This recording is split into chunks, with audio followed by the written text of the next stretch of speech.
বাসায় জিনের উৎপাত হলে আপনারা কি করবেন? কোন টিপস ফলো করে বাসায় জিন শয়তান চলে যাবে বাসা থেকে বা উৎপাত করবে না?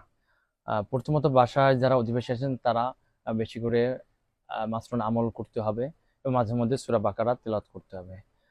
যদি মাঝে মধ্যে সূরা বাকারা তিলাওয়াত করা না হয় অথবা মাসনুন আমল একদম ছেড়ে দেওয়া হয় তাহলে অধিকাংশ বাসাতে জিন শয়তান বিভিন্নভাবে আক্রমণ করে থাকে।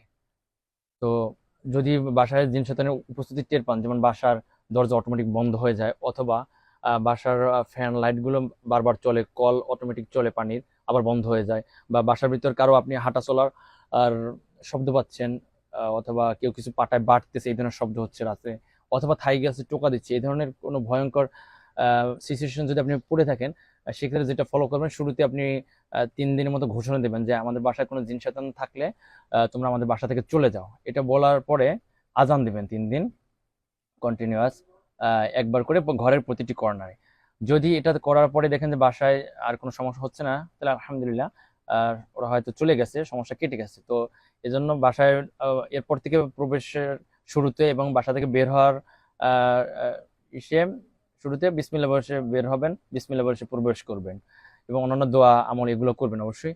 কিন্তু যদি দেখেন এর মাধ্যমেও সমস্যাটা কাটে নাই, তারপরেও বাসার ভিতরে বিভিন্ন সমস্যা আপনি ফেস করতেছেন, তাহলে কি করবেন? টানা 3 দিন সূরা বাকারা একবার করে খতম দেবেন, এই নিয়তে যে বাসা থেকে সমস্ত হিংসা, বদনজর, জাদু, জিনের সমস্যা যা কিছু আছে সবগুলো যাতে বের হয়ে যায়, সব সমস্যা। টানা 3 দিন সূরা বাকারা প্রতিদিন একবার করে পড়তে হবে, এই নিয়তে, সামগ্রিক সুস্থতার নিয়তে এবং সমস্ত বালা মুসিবত দূর করার নিয়তে, এবং শয়তানগুলো যাতে বাসা থেকে চলে যায়। 3 দিন যদি আপনি কন্টিনিউ করেন, ইনশাল্লাহ আশা করা যায় চলে যাবে।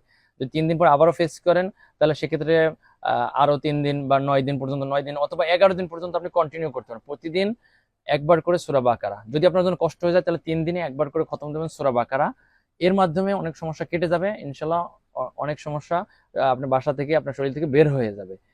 যদি এরপরে দেখেন যে না, এই ধরনের সমস্যা আপনার কাটতেছে না, এরপরও কন্টিনিউয়াস আপনি ফেস করছেন, তাহলে আপনাকে অন্য কিছু খুঁজতে হবে। যেমন বাসায় যদি কোনো তাবিজ কবজ থাকে বা কেউ কোনো ক্ষতি করে রাখে, এগুলো আপনাকে তন্ন তন্ন করে খুঁজতে হবে এবং সেই তাবিজগুলো নষ্ট করে ফেলতে হবে। যদি তাবিজগুলো নষ্ট করে ফেলা হয়, তাহলে জিন শয়তানগুলো বাসা থেকে চলে যাবে এক কথায়।